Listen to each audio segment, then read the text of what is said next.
Hello, I'm here with Hawkeye, and today we're going to finish the outdoor area of my Hydra-based toy box by adding the motorcycle chase. Now, this activity needs to be the last thing we do in this toy box, because once we add the long path and the moving vehicle, it's going to introduce a lot of lag into the editor. The activity meter on my console is going to be pegged most of the time when I have the editor open. And let me just come back out of Spark mode again. So over on the right, you see there's a little meter that's kind of bobbing around towards the bottom there right now. And that's the activity meter. And as long as that's kind of low, I can add as much stuff as I want. But again, as soon as I add the path and the moving vehicle, that meter is going to be pegged on my console. And that means it's going to be very difficult to add or move any toys. And you might experience the same problem on your system. You won't notice this lag when you're playing, just when you have the editor open. And because of this, you want to make sure that you move all of the Creativitoys from the previous episodes below the terrain. So as you see, I've moved everything down below. So it's out of sight, it's hidden where the player can't see it. And you want to do that before you start this episode. Of course, that excludes ability terminals and locators and things like that. You want to leave those above the terrain, obviously, because those are things that the player interacts with. So the activity meter's still up here, the locator that's underneath it, that's showing where the radar marker goes. Those things you leave up top. But if you haven't done that yet, you should pause this video and take care of that. Also, you're going to want to place the toy box door for the interior. And I've already done that. Some of you might have noticed the previous episode, this toy box door was already here. So I had already placed that. I'd forgot to mention it. But you find this in the Gameplay Toys drawer. And you don't need to set any properties for it yet. You just want to make sure you place it while you still can. And I styled mine with the styling menu and changed it to be a red door. I just kind of like the looks of that. Kind of looks a little more ominous. So I've placed that. So that is here.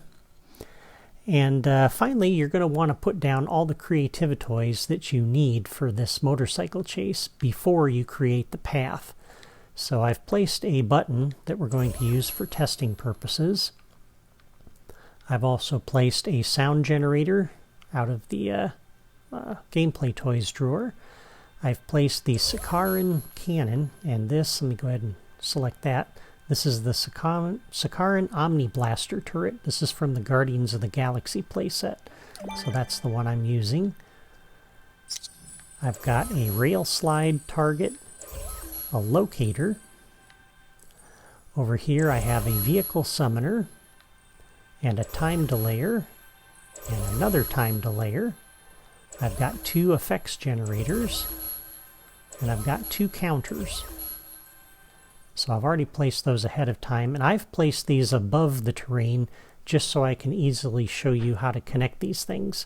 You're going to want to place these down below the terrain, so make sure you do that. I have also placed, we come over here to the guard tower on this side. I've placed a locator here.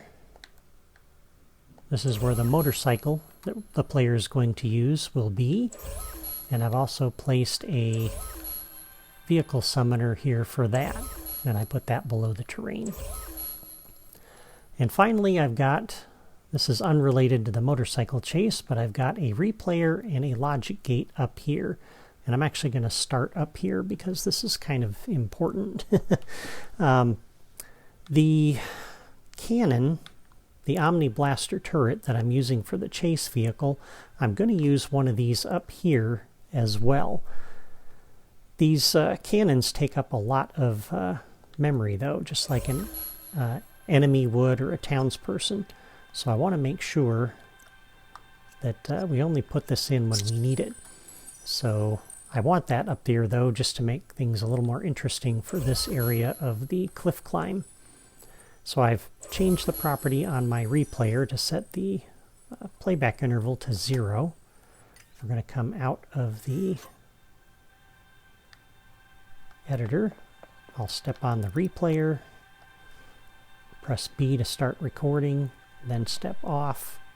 And we're going to place my cannon out here, kind of on this, centered on this area, a little bit more over towards the left edge of this block it's sitting on, though, so that it can shoot at the player here when they're on the cliff hang. So we'll go ahead and close that, and this thing is going to shoot at me as soon as I exit out of the editor. Ah! All I want to do is turn this off. Alright, so we're going to stop recording. And clear. Taking a beating. There we go, and clear. That was fun. I should have probably put that back a little further. But anyway, alright, so what I want to do is I only want to put this here when it's needed. So if you're playing as a flying character, you're probably just going to go right up here to the top of the castle once the force field is down. So the cannon sitting there is just taking up memory and isn't going to do anything. It's really for the ground-based characters that are using the cliff climb that I want that to be there. And so we're going to come over here to our trigger area, and I'm going to do a new logic connection when entered by player any. And we're going to come over to the logic gate, because again I only want to do this once. And we're going to input into the gate. And on the logic gate, a new logic connection on output. Come over to our replayer and do a playback. And on the replayer, a new logic connection when it does a playback, turn around and close the logic gate. So this will only happen one time. So that will be for the cannon that's up here. And at this point you can go ahead and move these below the terrain. Let's do the motorcycle next for the chase. And I'm going to be using the Hydra motorcycle power disc and the power disc for the shield containment truck. That's what I'm using for my two vehicles. If you don't have either of those power discs, what you can use instead are the shield emergency vehicle for the patrol vehicle, and you can use the shield motorcycle for the motorcycle. Alright, but I'm going to be using my power disc, so I'm going to go ahead and place my Hydra motorcycle power disc on the base. And this just dumps this thing in here. I'm not actually going to use that particular motorcycle, but I need the power disc on the base. Alright, and then we're going to connect up this vehicle summoner to the locator up there.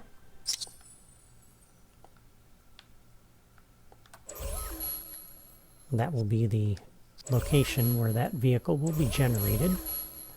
And we're going to do this, kick off the vehicle generation from the level starter. And I've got a little command center set up over here, by the way. I've got my level starter here with the button connected to it. And then I've got another button connected to all of the dynamic triggers for the enemy zones. So you push this and it turns all those dynamic triggers off. So that's how I can be standing up there near all these outposts and I'm not getting any enemies showing up. It's because this button turns off all those zones.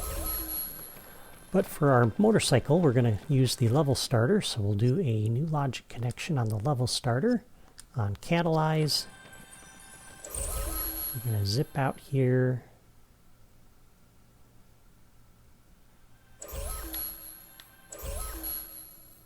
And I'm going to connect to this, and we're going to go down to the hexagonal power discs and select the Hydra motorcycle.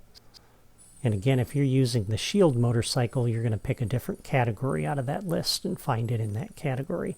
And I'm not sure which one it's in. But if you look for it, as long as you've unlocked that vehicle, it's in there in one of those lists somewhere. Alright, so that will give us our chase vehicle. So next time we load up the toy box, or we push that button over there, that'll put the chase vehicle in. Alright, so at this point we can come back over here to our working area and we can start working on the motorcycle chase. So let me come out of Spark mode here. Make sure I'm far enough away from that cannon. Don't want that causing me any issues, and I want my motorcycle over there, or my chase vehicle over there. So I'm going to take the power disc off the base for the motorcycle, and I'll put the shield containment truck on instead. And that'll dump that over there for right now. Alright, so at this point we're all ready to go. All your creativity toys should be below the terrain, and toy box door should be up there. We've put the cannon up on the cliff, and we've connected up the motorcycle. So our next task is to put in the path for the chase. So we're going to go back to the creativity toys drawer and pick up the path creator. And I'm going to put this out here about like so. So let's put it across from that tree over there and across from this one here. And we'll dump this, let's go out of here like this. So about like that is how I'm positioning the first path, and you'll notice it's not letting me place this. Oh, it's probably because the containment truck is on here. Let me exit out of the editor, and we'll take that power disc back off for right now,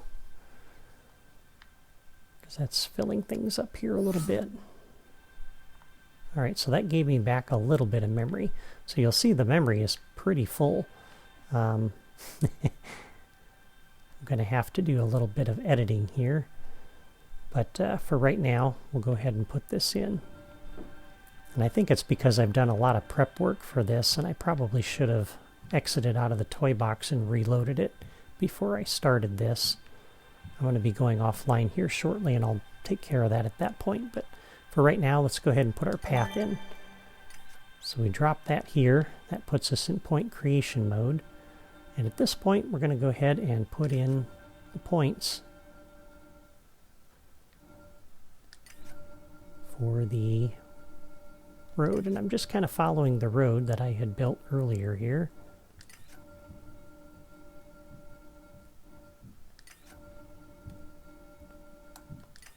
And we can move these points around a little bit once we get them in place.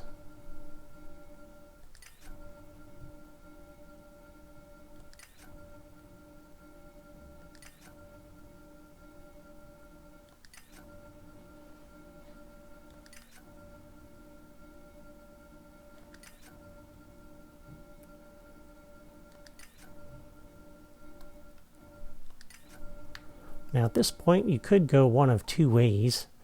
You can take the back side around those trees, or you could go this way, and I'm going to opt for the shorter path just because it's going to cause a little bit less lag perhaps than the longer path on the right hand side of this trees on the right.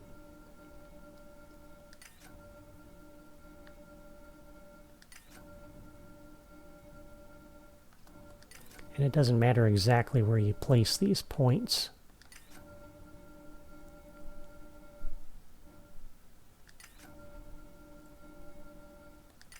Don't have to be exactly where mine is.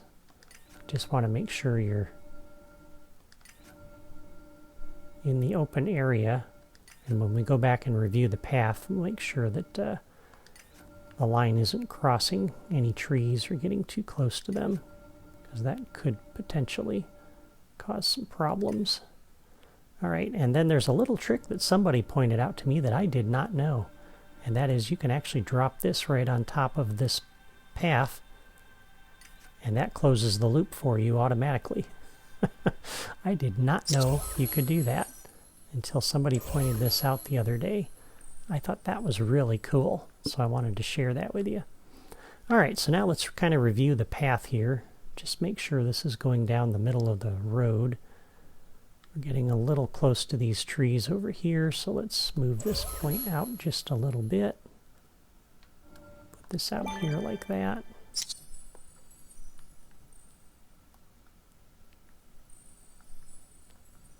I don't anticipate too many issues, but I kind of want to make sure it's not taking any weird little turns or anything like that.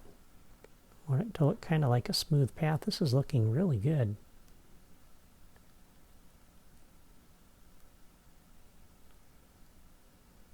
Okay, I like that. All right. Now for the path properties,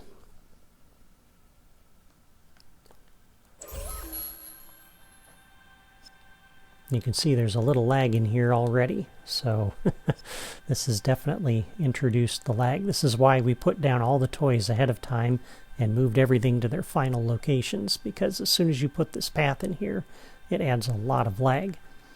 But for the path properties, we want active on. We want to set the speed to the max of 300. Looped was set automatically when we closed the loop, so that was pretty cool. Rail slide off, we want to turn off auto start objects when connected, and we want to come down here to the path point options. We want to set the speed modifier to be 210. I think that's a good speed. So basically this thing is going to be traveling along at what, 300 times that. So 210% of 300 is where we're at, so 630 or something, which is a good speed. It's not fast enough you can't catch it on the motorcycle, but it's fast enough that when you are behind it on the motorcycle, it's moving pretty good. You're not running into it too badly. All right, and then you're going to want to go and set the speed modifier on all of these points. And you have to do this because you can't set a speed modifier on the vehicle summoner. So you need to set all of the points to 210. So I'm going to do that offline, and then I'm going to save my toy box and reload it to hopefully get rid of some of the memory for that memory meter on the right. Bring that down just a little bit so we can work, and I'll be back in just a moment. Okay, I am back, and I have set all of the speed modifiers on every point on the path to 210, and I also saved my toy box, exited it out, and came back in. And if I come out of Spark mode, you'll see I've reclaimed a lot of memory in the editor there. The activity meter is still hovering at the top, but the memory has dropped significantly. And that's just a good helpful tip to know, is if you're starting to run into the toy box memory limit, you could try saving your toy box, exiting and reloading, because as you're building the toy box, things get loaded in and memory gets used up by the editor, and exiting out of the toy box and reloading it will sometimes clear that. The other thing I had noticed was I actually had a few enemies also walking around over here at this bunker, and my control center is located right below it. And I had my button set up to turn off all of the zones. I made one extra connection to my enemy wave generator here for this zone to defeat all the enemies, and that took those out. And that reclaimed about half of the memory that's free right now. Exiting out of the toy box and reloading it brought it down even further. So right now it's pretty good. I've got some room here. So I'm going to come out of the editor and out of Spark mode, and hopefully I'm far enough away from that cannon where it won't shoot at me. And it's not, so that's really good. So now I'll go ahead and put down the power disc for my shield containment truck. And I've got memory for it. Okay. You can see that caused the memory to jump up a little bit, but I've still got plenty to work with. Alright, so the first thing we'll do is set up our vehicle summoner over here. And we're going to do a new path, not locator. The lag in the toy box can sometimes cause things to not select properly.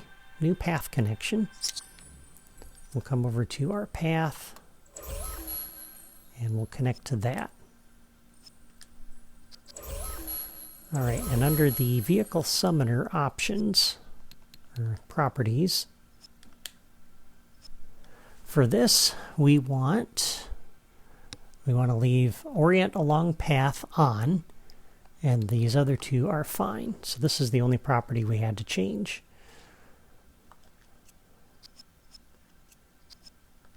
Okay. And so what we're going to do is I'm going to come over to the level starter, and we want the level starter to generate the vehicle. So it comes into the toy box when we first load it up. So on the level starter, we'll do a new logic connection on catalyze. We'll come over to our vehicle summoner.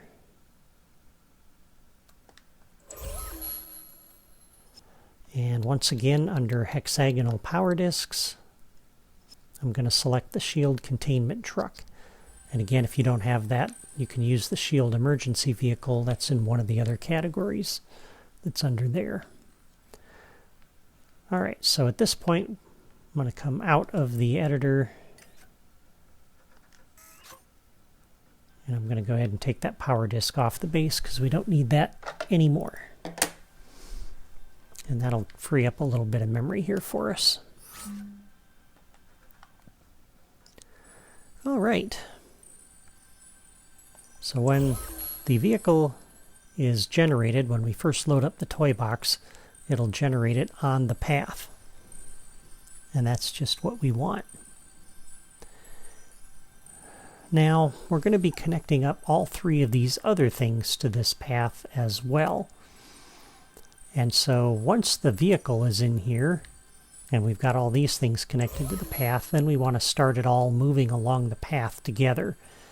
The problem is it takes a moment for this vehicle to generate. And so ideally I would love to come onto the vehicle summoner, do a new logic connection when generated, and go right over here to the path creator and do a reset and play.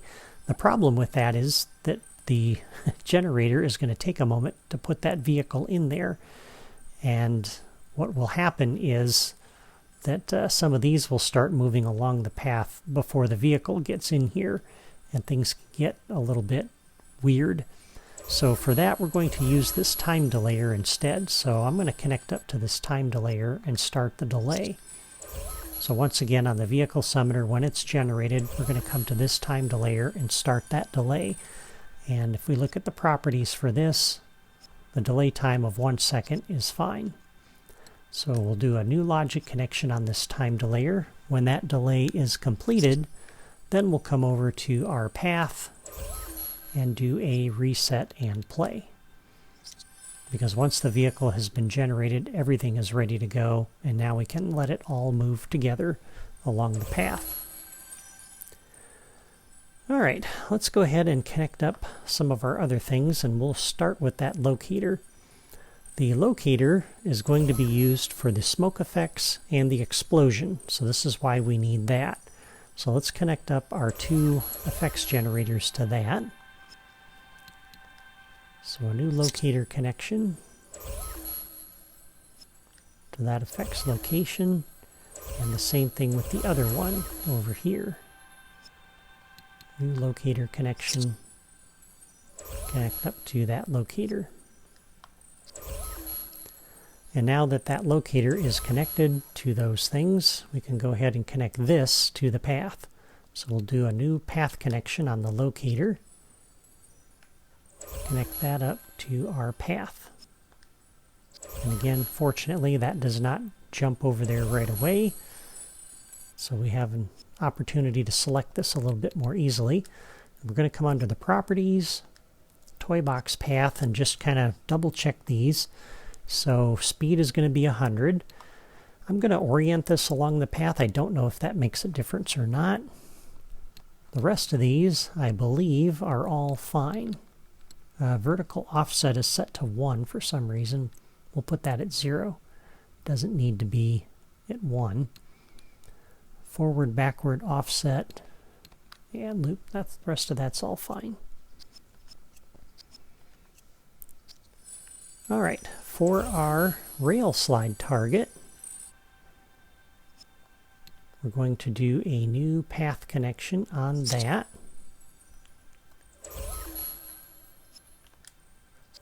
Okay.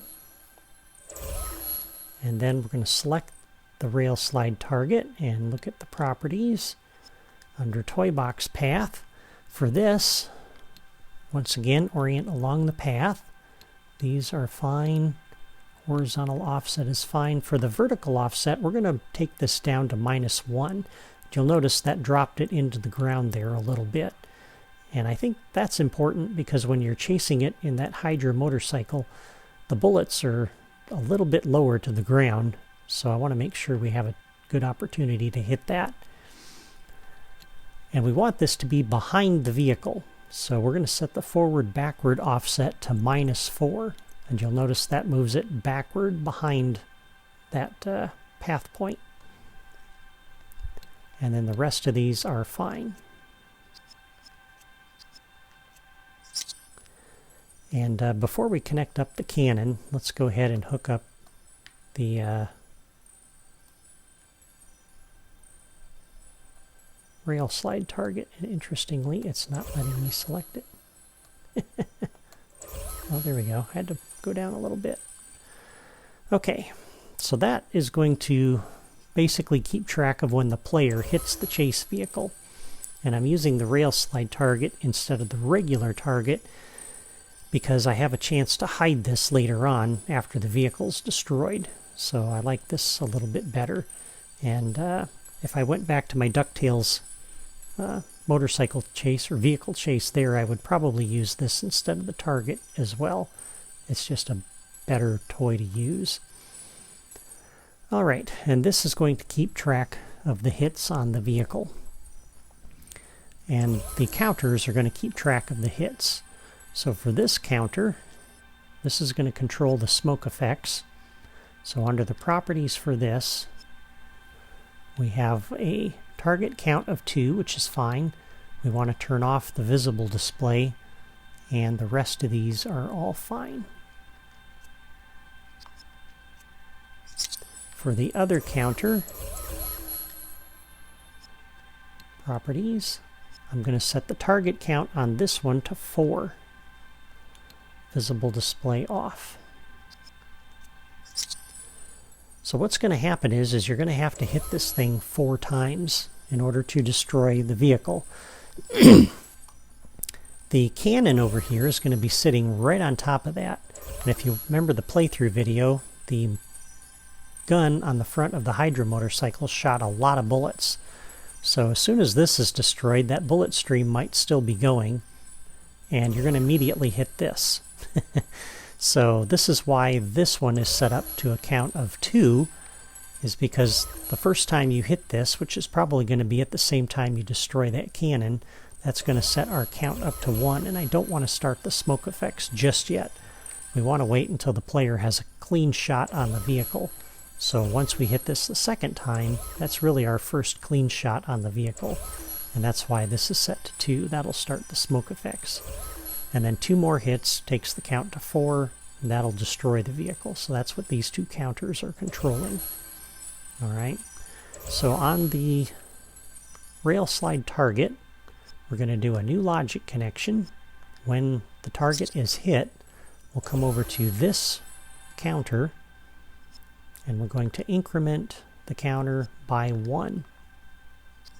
All right. And then on that counter, a new logic connection. When the target is reached, so when we've hit that target twice, we'll come over to this effects generator, and we're going to play looped out of the smoke drawer, the smoke plume. That'll make the next 2 hits a little bit more tricky. All right, back to our rail slide target. A new logic connection. When the target is hit, come over to our other counter, and we're going to increment that by 1.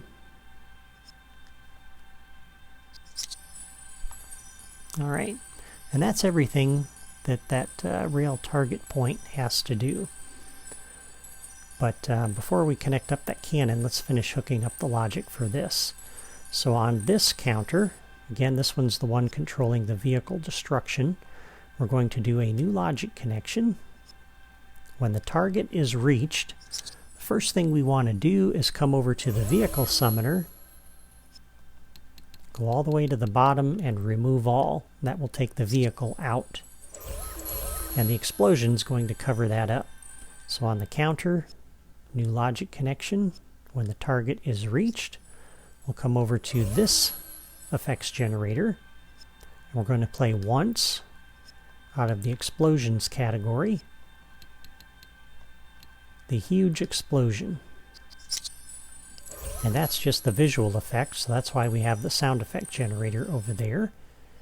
So on the counter, a new logic connection. When the target is reached, we'll come over to this sound effect generator, and under the action category, we'll do the large explosion. And while we're right here, for the properties on this, we're going to leave 3D sound at speaker or locator on, and we're going to connect this up to our locator over here as well. So that'll be the sound location. So you'll only hear that explosion if you're near that vehicle. All right. And then the last thing we want to do is we've got this other time delayer over here. So let's open up the properties for this. And I'm going to set the delay time on this one to be 2 seconds. And the reason for this time delayer is that we want to give a moment for the explosion to happen, for the vehicle to be removed, before we stop everything. Before we do a reset and stop on the path, before we hide the rail target, and so on.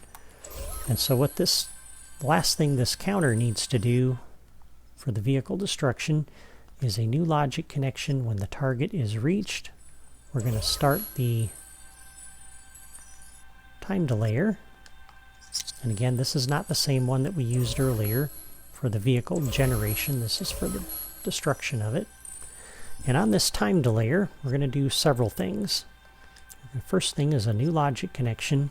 When the delay is completed, we'll come over to our smoke effect generator, and we want to stop looping those effects. And on that time delayer new logic connection, when the delay is completed, we also want to come over to our rail target point and turn that off so it doesn't show up again. And also on our time delayer, a new logic connection. When the delay is completed, come over here to our path and do a reset and stop. All right, and that is, I believe, all of the logic for that. I'm just double checking my notes here. Okay. All right, so now we can come over to our cannon and we'll connect that up to a path. We'll put that on the path. That jumps it over here. And then on the cannon, we'll go to the properties, toy box path. We want to orient it along the path. That points the cannon going forward, so we're going to need to rotate that so it points backward to the player that's following it, but we'll get there in a moment. These are fine. The vertical offset, once again, we want to, actually that's fine. The forward-backward offset we want to set to -4. That puts it right on top of that rail slide target. And then the rotation, we want to set this to 180. That points it backwards. And then a movement style, we'll leave that set as a loop. All right. So with that sitting on top of the rail target, you can't really hit that rail target. You have to destroy the cannon first, because the cannon's blocking that. So the idea is we destroy this first. When that goes away, then we can work on shooting the rail target to destroy the vehicle.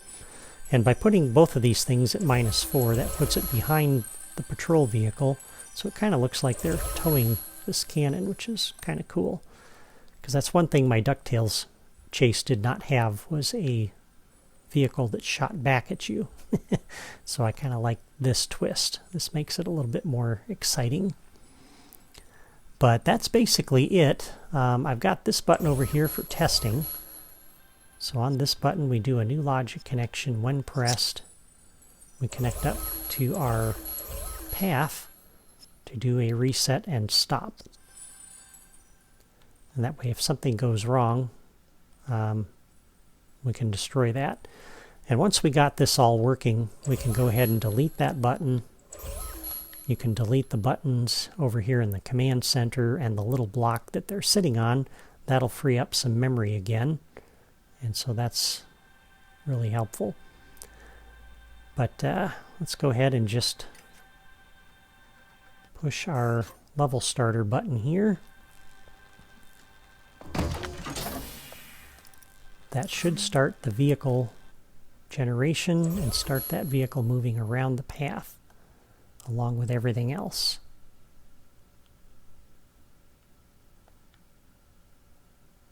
And it is not. This is why we have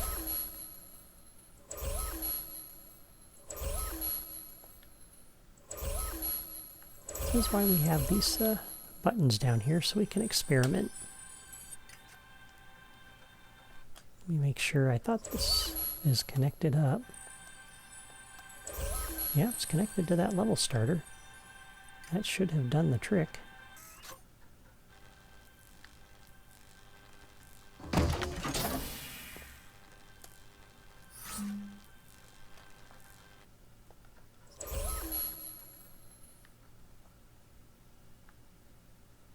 There it goes. Don't know what happened, but there goes our chase vehicle. So we can look at that, and you can see the cannon is right behind the vehicle. And everything's moving along just fine. And if you noticed, the motorcycle over here that we used to chase it down is also here. And because I hit that button twice, I got 2 motorcycles now. So, not sure what happened with that push button, but that's okay, because that's not what's supposed to happen. Normally, you'll come into the toy box, and the level starter will just kick off. You won't actually use a button to do that. So I will put myself out of the editor over here, hopefully out of the way of that vehicle as it's coming around. But with that, the outdoor area for this toy box is done. Next time, we'll build the castle interior. Here comes that vehicle. And if it shoots at me, it'll get me through here. And it didn't, so yay. But before you go, I want to remind you that I have logic diagrams on my blog that will help you connect the Creativitoys that I used today, in case you want to build a motorcycle chase like this in your own toy box. You can also subscribe to my channel by clicking my photo in the lower right corner of this video. That's all for me today. Take care.